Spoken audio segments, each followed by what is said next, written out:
Hey there. I want to talk you through what happens for me in a 40-minute meditation session. Just so that I can cover some of the patterns that come up. Of course, every time I meditate, it's different.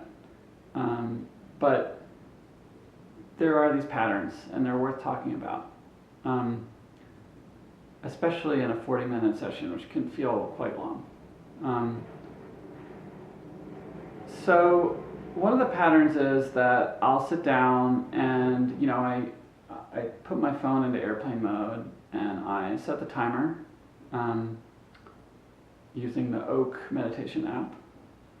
And then in those first couple of minutes, all kinds of stuff comes up. Whatever I was just doing before was usually a whole bunch of residual thoughts that come up. And new ideas and reminders. And so I have to let those go. Once I start the timer, my rule is I'm not getting up, I'm not going to go do anything else until the meditation's over.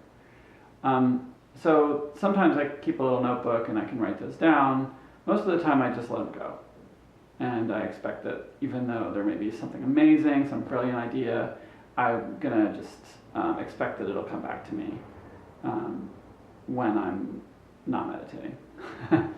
So that's one piece, this first few minutes. What happens after that, those tend to trail off. And so those first few minutes where things are trying to grab me from previous, whatever I was doing before, that's the hardest part of the meditation. They start to trail off, and after about 5 or 10 minutes, that's when I start getting into the rhythm of it a little bit. And the way this 40-minute meditation works for me is it's a silent meditation. I'm closing my eyes, and on the inhale, I'm focused on the sinuses and the feeling of air moving in the sinuses. And then on the exhale, I'm focusing on my hands and feet. And that inhale to me feels like it's a very fine grain of focus. This area of the body is like it feels like a point, almost like it's coming to a point as I'm inhaling, in terms of where I'm focusing my attention. And then as I exhale, it's like this release out because it's coming into, I feel like I'm feeling my entire body, or mostly my hands and feet, but my entire body. So it's more of a global feeling, and it's more a feeling, it feels like it's just letting something out. And so that's a really nice rhythm for me. I really like the feeling of that rhythm.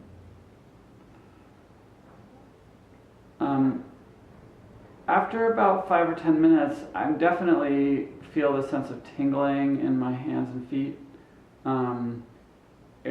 I think of it as a sign of returning to my body. It's like my body's like a signal my body's giving me of like you're back, you're here, you're not stuck in your head anymore.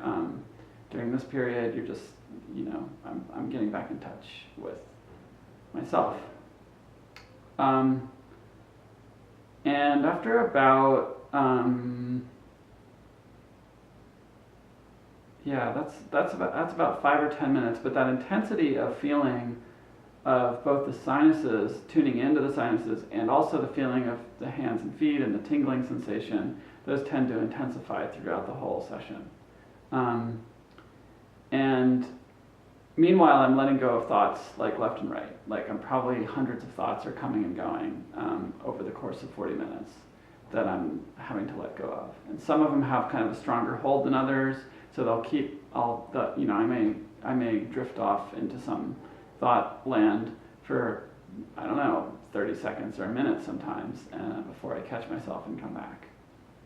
That's totally normal. And then about 30 minutes into the meditation, there's usually this release that happens. I feel like it seems like my body is just finally accepting that it's meditating, and it kind of lets out a whole another layer of stress, just kind of lets that go.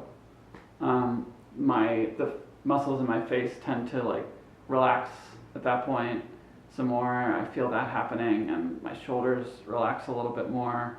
And it usually happens in almost like in an instant. Like it happens very quickly. And it's surprising in a way because of that. So there's that. And then I also notice as I get toward the end of the meditation that if I had any concerns about how much time had elapsed or like how much time is left, usually I let all that stuff go by the end. It's like all the worldly stuff tends to happen in those first few minutes, the concerns about what time is it and how much time do I have. And toward the middle and the end of the meditation, the kinds of thoughts that are coming up seem really different to me than the ones that are happening at the beginning. At the beginning, it's all the stuff that I have been working on. It's reminders and things like that. And at the end, it's like it's going into the land of memory, and it feels a lot more visual to me, the kinds of things that come up. It's like the mind's eye starts bringing up old images and memories. And I think of it as the stuff that's kind of just below the surface, that's just starting to have enough space to bubble up because I'm giving it the space. That's always interesting to notice and then let go of. So then I come to the end of the meditation. I usually sense when the 45 minutes is up. And the bell goes off, and I open my eyes, and I really get this feeling of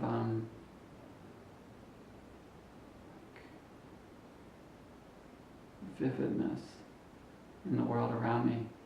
Just like the colors are brighter, the textures are more interesting, you know.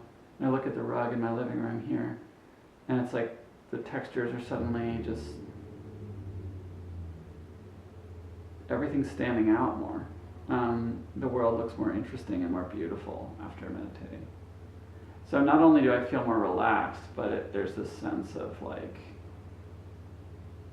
kind of curiosity that comes up. I feel more curious about things. I feel more playful and just kind of ready to experience what's right here, and less of an interest in the thoughts that are, you know, coming up about the future or ideas. So that's about it. The only other thing I wanted to mention is that sometimes there are distractions during meditation. Like, I live in a pretty busy neighborhood, so there's cars coming and going, and there's dogs barking and people, and that stuff. I often treat it, if I notice it at all when I'm meditating, I'll treat it as it's a signal to return to the breath. So if I'm lost in thought at the moment that a dog barks, I will just use that to remind me that it's time to come back to the breath. And that way I avoid getting into the story of, you know, why is that dog barking? Which is just, it's happening either way, whether I want to get into a story about it or not. So, so I can use it to my advantage, and I'd rather do that than, like, you know, obsess about it. I think that's it. Yeah, I hope this is helpful, and thanks.